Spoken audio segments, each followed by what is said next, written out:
Macaafa shan barreesse macaafa shan wangeela Yohaannis ergaa Yohaannis tokkoffaa ergaa Yohaannis lammaffaa ergaa Yohaannis sadaffaadhaaf mul'ata Yohaannis barreesse. Yohaannis bara dulluma isaa keessa yookiin bara ari'atamuu keessa sagalee Waaqayyoo kana barreesse. Kanaaf jaalala Waaqayyootiin wanta isin gaafadhu rakkoo ulfaataa yoo ta'e malee barumsa kana jalaa hin hafina. Amma danda'amaa ta'etti jechuudha. Itti fufna amma mul'ata Yohaannisiin xumurrutti jechuudha. Haga boqonnaa 22tti baranna. Barumsa keenya kana keessa waldaa kiristiyaanaa bara si'anaaf bara durii tajaajiltoota bara si'anaaf bara durii afuura hamaa 666 mallattoo 666 isaan kana ni baranna jechuudha. Arra mul'ata Yohaannis boqonnaa 1 lakkoofsa 9 irraa kaanee itti fufna. Akka jedha. Ani Yohaannis obboleessi keessan rakkina keessa mootummaa keessaa obsaan Yesuusii wajjin hafuu keessas isinii wajjin darman obsaan Yesuus Kiristoosii wajjin hafuu keessaa namooti baay'een ingilee mul'ata Yohaannis boqonnaa 1 lakkoofsa 9 dubbisee namooti baay'een Yesuus duukaa bu'aniiru Yesuusii wajjin deemaniiru namoota Yesuus duukaa bu'an yoo fudhattanii ilaaltan namoota gosa afurtu Yesuus duukaa ture. Rifadhaa namoota gosa afurtu Yesuus duukaa ture. Namoonni gosi arfan gosi tokko warra buddeena nyaachuuf Yesuus duukaa bu'aniidha. Garaa isaanii guuttachuudhaaf waan argan nyaachuudhaaf waan amma argamu qabatanii nyaatanii dhuguudhaaf bareeduudhaaf Yesuus duukaa warra bu'antu jiru tokkoffaadha. Warri kun gartuu tokko jedhamu. Nyaataaf dhugaatii qofa waan nyaatamuuf waan dhugamu qofa barbaadu. Warri lammaffaan Yesuus duukaa bu'anii deeman gartuu lammaffaan immoo warra Yesuusin qoruudhaaf duukaa deeman. Isaan kun immoo Fariisotaaf Sadiiqota Yihuudotadha. Warri Fariisotaa kun Yesuusin qoruudhaaf waan inni tajaajile dubbiin inni dubbatu waan inni jedhu tajaajila inni tajaajilu qoruudhaaf Yesuus duukaa deemu. Yesuus duukaa deemu. Gartuu sadaffaan dhibee qabu dhibee irraa fayyuudhaaf rakkina qabu rakkina isaanii kanarraa hiikamuudhaaf waan isaan rakkisetu jira waan isaan dhiphisetu jira isa kanarraa hiikamuudhaaf Yesuus duukaa deemu. Gartuu afuraffaan Yesuusuma barbaadu. Yesuusuma mataasaa barbaadu. Yesuus tugaleef kan akka Phexros fa'aa namoota 5,000 nyaachisee wangeela Yohaannis boqonnaa 5 boqonnaa 6 irratti namoota 5,000 erga nyaachisee booda namoonni baay'een kun gaafa guyyaa lammataa gaafa isaan dhufan amma kan nyaatamu foon kooti kan isin dhugdan dhiiga kooti jedhe Yesuus. Gaafa akka jedhu foon isaa muree nuu kennaa dhiiga isaa immoo baasuuf jedhaa jedhanii duuba deebi'an baay'een waan nyaatan waan dhabaniif.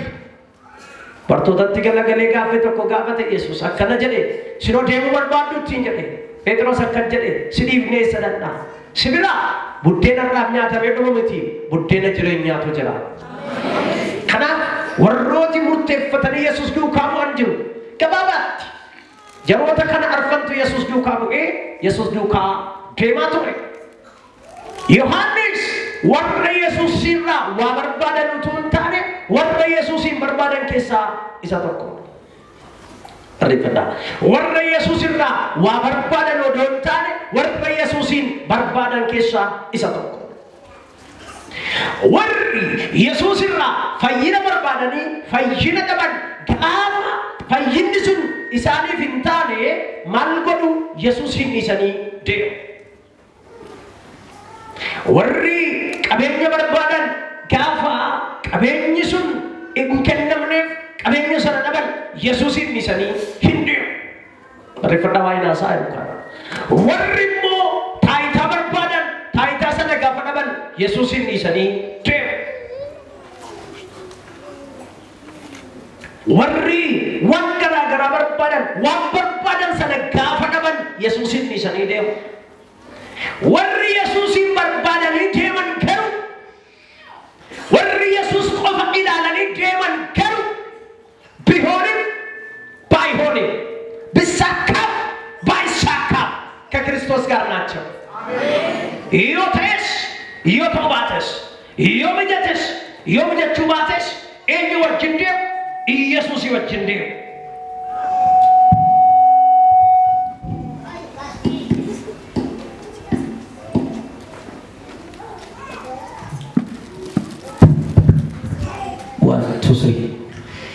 ኢየሱስ ይወጅንዴው ዮምጀተስ ዮምጀቹባተስ ወርካ ወር ኢየሱስ ይቆፋ በርባዳኒ ደመን ጋፊስ ጋባ ኢየሱስ ይራባ በርባዳ ደምተሞ ኢየሱስ ይመርባቸነ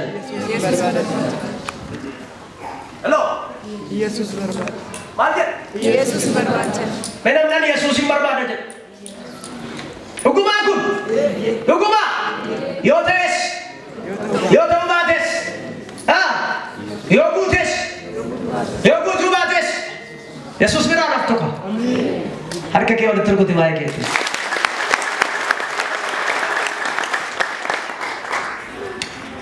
Isaan sana keessaa Yohaannis isa tokko ture egaa akkan jedha.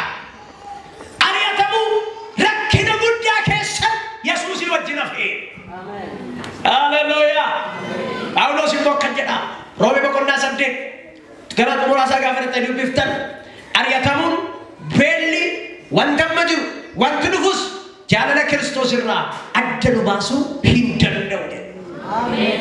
Amma namoota baay'ee gaafa rakkina keessa galan gaafa haalli mijachuu didu Yesuusitti hordofu hin naqu wallichee tajaajiluma isaanii ishee Waaqayyoon waaqeffadhu maaliif waa barbaadan waa qaban Waaqayyo waaqa wanta yaade siif raawwatudha. Waaqayyo waaqa wanta yaade siif raawwatudha jedhee wanta ti yaade immoo yaada isaa wajjin wanta wal simu si raawwata yaada isaa wajjin wanta wal simne immoo siif raawwata. Haleluuyaa. Waaqayyo naa eebbisu. Ena eebbisaa kan gidduutti. Eebbisaa dabalaati. Namoonni tokko akka jedhu erguma Waaqayyo ni beekoo kana na fayyisuu dide. Innaa qoe. Guyyaa qaba guyyaatti si fayyisu. Namichi waggaa 38 dhukkubsatee deebisee namichi waggaa 40 dhukkubsatee naafummaa isaatti fayye isa waggaa 38 Yesuustu fayyise. Isa dhalootaa kaasee mana qulqullummaa balbala dhaabbatee kadhatu immoo karaa Phexrosiin fayyise Waaqayyo. Namichi yeroo lallaba Phexros fayye ergamoota boqonnaa 3 irraa sun bara Yesuus tajaajilaa tures mana qulqullummaa balbala taa'ee kadhata ture. Nama waggaa 40 ta'e Yesuus immoo waggaa 30 ture biyya lafaarra. Kanaaf namichi suni naafummaan kan dhalate utuu Yesuus hin dhalatin dura naati.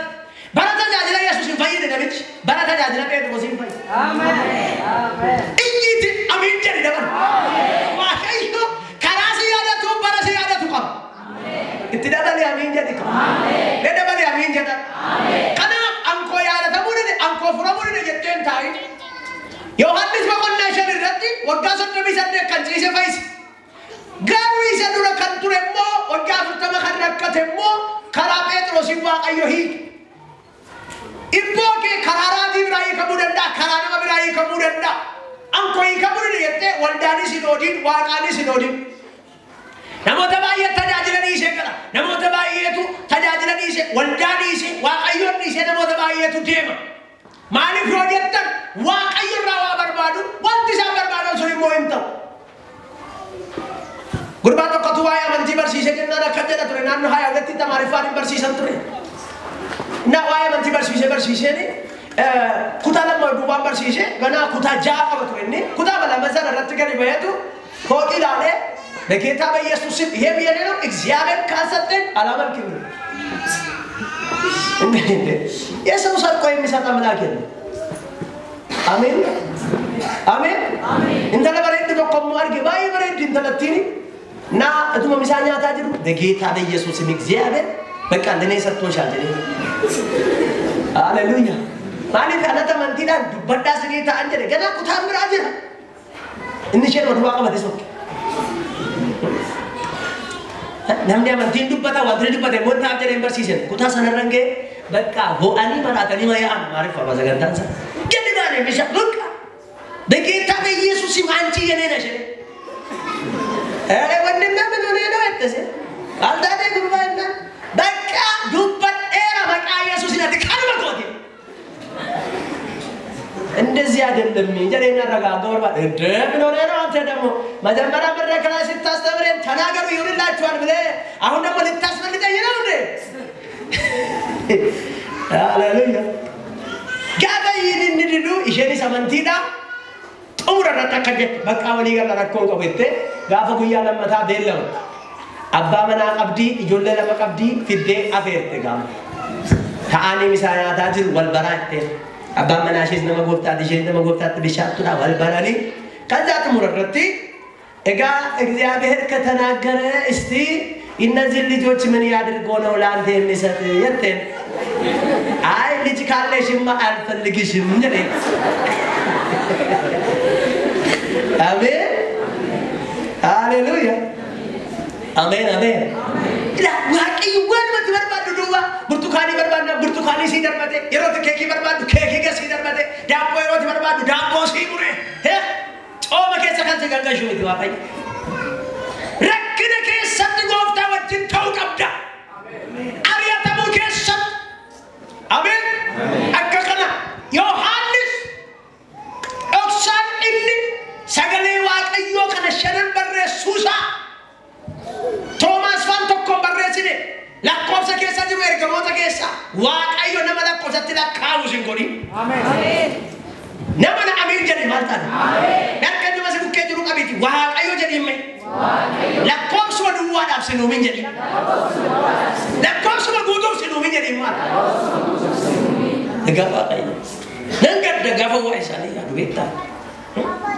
بتوته كنا محمد غوفتان شندوا كيسا ارغته كانو جوجت मालिक हो जाते अरिया कबू के सत्य जबात सुरत दबन क्रिस्टोस जो खा जबाता ने हफुरत दबन वाली नित्य के ने दबर सुरत दबन ओफो बरतले के इंसानी हफन आपका गुरबा समेत तो कोत के नमे कोते न वाले जदे ओफ मबरता वाला इमिचिगर इमदर बेद नो ताप देनो आमीन कनाफ योहानस रखने के सत्य गोफ्ता वजिन प्रे लकोसे सकल कजदागा दुका दुब्बी वाकयो दुका वत्त येसूस उगाबे दुका वानम बुef Abraham wanne Yesus dubbate duka waanam buef biya bishaan keessa ishee Phaaximo jedhamtu tokkotti nan geeffame guyyaa isa guyyaa gooftaa jedhamee beekametti ani afuuraan guutamee booddee kootiin sagalee guddaa sagalee malakataa fakkaatu tokko dhaga'e sagalichisi waan argaa jirtu akka inni macaafa ta'utti caafi haleluya amen amma gara ergaatti galaa Yohaannis anis gara ergaa kootti galan duka lafti ni jiru lafa onaa garuu samiin irratti banama amen innageenyati irran si deebi'a wala lafti ni jiru lafa onaa garuu samiin irratti banama amen Lavona duwara dabate tu hiji kofa golala jere mujar hiji kofa golala amen kan chaos meti figina jedami abjuna ni abjodu kana fore inni suni sininga ama wani janna tu isab dadabama Murtesan lafati jirtu miti sagale sibra jirudha amen namni tokkitti ni yaafina jedhata amen harki ke mirga alqas murtesan jedhamina wajin murtesan lafan jiru don taane sagale narra jirudha ina harki ke mirga alqas murtesan lafan jiru don taane sagale narra jirudha ewa ndo ko ye amin namni jedhata Ayo que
duwwaa jireenyi kee duwwaa kan waaqayyo sitti dubbate sagaleen otoo jiru rakkinni baay'een si dhuunfe firri alagaa kan sitti ta'e jirta ergaan sii qaba har sagalichuu achumaa si kaasa haala amma keessa jirtu ilaalin waaqayyo dhaloota baay'eef eebba si godha namni tokko iyyee amiina jedhatu Yohaannis bakka namni hin jirretti geeffame garuu guyyaa sana hafuura waaqayyootiin geggeeffamaa ture samiin irratti banaadha dhalootaaf mul'ata laala kan katamaa keessa siif achi zannata namni waaqayyo Yohaannis garuu rakkina keessa taa'ee mul'ata dhalootaa ilaala harka kee harkaasi waan si eebbisa nama mana kana jirtu waaqayyoomee mul'ata dhalootaa siifa kennu hin dhageenyatu waaqayyoomee mul'ata dhalootaa siifa kennu hin dhageenyatu waaqayyoomee mul'ata dhalootaa siifa kennu natti argamaante harka kee harkaasi lammeessa dhalootas keessa lafa onaa gara geessaa ba'anii rakkoo furmaata moototaa rakkoo biyyootaa kan hiikanni furmaata harka isaanii kan jiru furtuun harka isaanii kan gale waaqayyo dhaloota jajjaboo as keessaa hin kaafata amiin jettaati dabaltee haala amma keessa jirtu ilaalin ganaa addunyaadhaaf furmaatata namni tokko yeessu yeessadii ameen ameen ameen jedhata lafa onaa keessa jira ergaa biyyootaatitti kennama ergaa waldootaatitti kennama come on come on come on amiin jettaa yaadidhaan Yesuus guyyaa isa guyyaa gooftaa jedhamee beekametti ana hafuuraan guutamee booddee gootii sagalee guddaa sagalee malakitaa fakkaatu tokko dhaga'ee sagalichi wanta argaa jirtu kan akka macaafa ta'utti caafina waan amma argaa jirtu kan akka maal ta'utti akka macaafa ta'utti caafina haleluuyaa 12 dhaqee 11 sagalichi waan argaa jirtu akka inni macaafa ta'utti caafina isas waldoota kiristiyaanaa mandara Efesoon mandara Simirna mandara Pergaamon mandara Tiyaatiraa mandara Saardees mandara Filaadelfiyaa mandara Luuqiyaa jiran torbaniif ergi jedhe ergaa waldoota torbanii kana barreeffadhaa ergaa waldoota torbanii ardii Eeshiyaa keessa jedhamu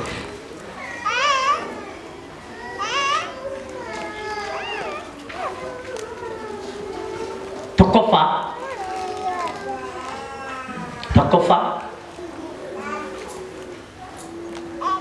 rifadhaa tokkoffaa ergaan isaanii haala isaan keessa jiran amantii isaaniitti jajjabeesse Yesuus amantii isaaniitti isaan jajjabeesse tokkoffaa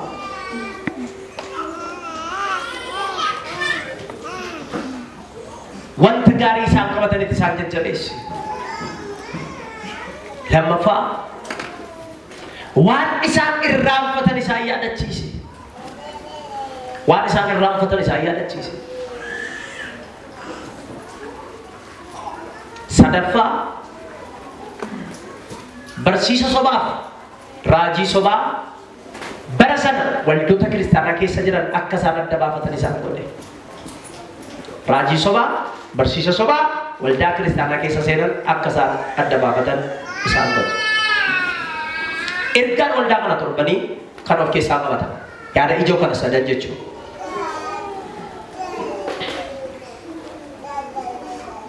lakkoofsa 12 kaasee hanga lakkoofsa 18tti 19tti kan jiru mul'ata inni waldaa torbaniif argeera isa asii gadi isinii dubbisa keessaa jecha lamaan sada tokko duwwaa isinii hiikee darba ani sagalee dhaga'een isa anatti dubbatu ilaaluudhaaf garagale yommuun garagalus baattuu ibsaa warqee irraa hojjetame torban argee baattuu ibsaa warqee irraa hojjetame torban argee jedhe mul'ataa jechuudha baattuuwwan ibsaa sana giddummoo ilma namaa kan fakkaatu tokko uffata gadheeraa miilla bira ga'u uffate wanta akka hidhataa warqeetiinis qoma isaa hidhatee ture rifeensi mataa isaa akka rifeensa hiddamaa yookiis akka cabbii hin calaqqisaa iji isaas akka barbada ibiddaati Yesuus jechuudha Haleluya. Namoonni baay'een Yesuusin akka waan dadhabaa tokko duwwaatti beeku. Yesuus amma gaafa deebi'ee dhufu akka ilma namaatti dhufa miti. Barreeffadhaa. Akka ilma namaatti dhufa miti. Gooftummaa isaatiin dhufa. Akka ilma Waaqayyootti deebi'ee dhufa amma. Kanaan dura namooti baay'een qaqqabataniiru. Namooti baay'een harkaan bira ga'aniiru. Amma garuu akka sana miti. Iji isaa iyyuu barbadaa. Ibiddaa fakkaata. Hin ifa. Ifa guddaatu irraa argama. Akka sama dhaqanii shaashara wayyaa isaan tuqaa hin dhibbaan nagaraa isa raamamu. Haleluuyaa. Atis ifatti geeddaramta inni sin ifa. Dabalaati ameen jedha. Haleluuyaa. Ameen. Okay. Yoona bira haftanii waan haaraan dubbachuuf ka'e irraan deebi'a. Yoona wajjin deemtanii itti hafu. Ameen. Yesuus inni fadhaa. Maal jetta? Dhugaa galagaltaa gurbaa barri irraan dhufaa jira. Duuba galee laata. Yesuus inni fadhaa balbala barataa irratti fakkaata. Akka jabaadha Yesuus. Dhugaa yamiin jedhe. Okay. Yesuus inni dhufaan kun badaan lallabamu miti. Hin fuutaa malee. Hooqii jaartaa malee. Yesuus inni dhufaa. Inna keenya turre si deebi'a. Yesuus inni dhufaa. Sitti dhufa miti garuu siif dhufa. Ameen. Miilli isaa akka sibiila diimaa isa boolla ibiddaa keessatti baqfame ifuuti. Miilli isaa sibiila isa ifaa fakkaata. Sagaleen isaa akka sagalee ursaa bishaan baay'eeti. Akka sagaafa dhaqee Alaazaariin du'aa ka'e Alaazaar jedhe sana miti sagaleen isaa. Harka isaa mirgaa keessa urjota 7 qaba. Ifaan afaan isaa keessaa billaa qara qabeessa gara lamaan qaramutu ba'a. Fuulli isaa akka biiftuu saafaa hin ifa. Fuulli isaa akka biiftuu saafaa maal godha? Hin ifa. Namni ani jagna jedhe ija aduu keessa ol ilaalu jira sin keessa. Jirtuu joo? Maaliif? Ifti isaa guddaa waan ta'eef dandeessuu hin laatu. Isa caalaa ifa gaa fuulli Yesuus. Amiin jettaa? Amiin jedhika? Ificha arguu kan danda'an warra ifatti darban duwwaa. Nageenyi.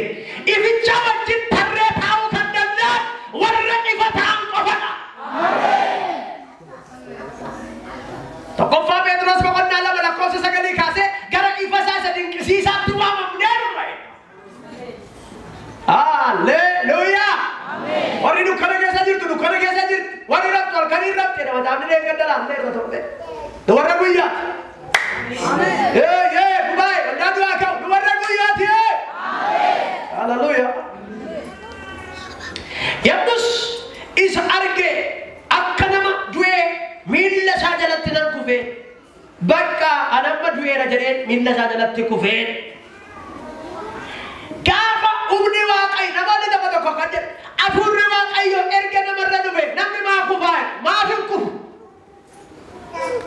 hin kufu si kuffisa ayyaanni waan namoonni tokko waldaa kiristaanaa keessatti maaliif kufu mal of hin qaban sabriin godhatanii jedhu. Isa kena kaya tu kami itu secara tu. Apa masih kena dua mana? Harga kita menol kapat tak. Dan nanti kita ke bekum sakit ale ini me sin cukup apa tu Yesus gara kaya tu. Mana mengiyatin amin jalan. Kapan Yesus ini? Namni kapan Yesus ini tu? Apa orang tidak apa tapi? Namni kapan Yesus ini? Ganefi. Kapan Yesus ini? Kumat itu. Namni kapan Yesus ini kumat? Kau kalau tidak Yesus ini? Azewa kesa kutuma baraku. Ini benda. Akan aja.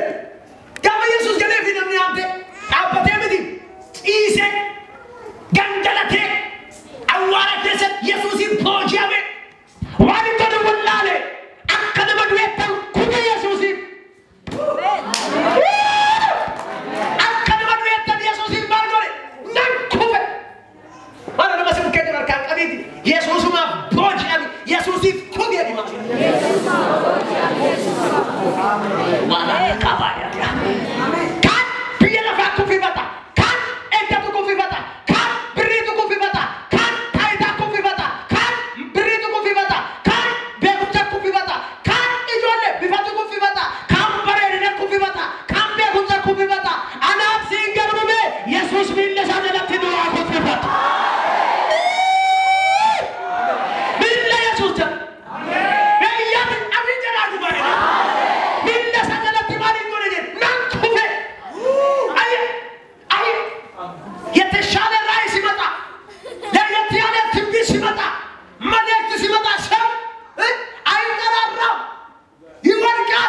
galata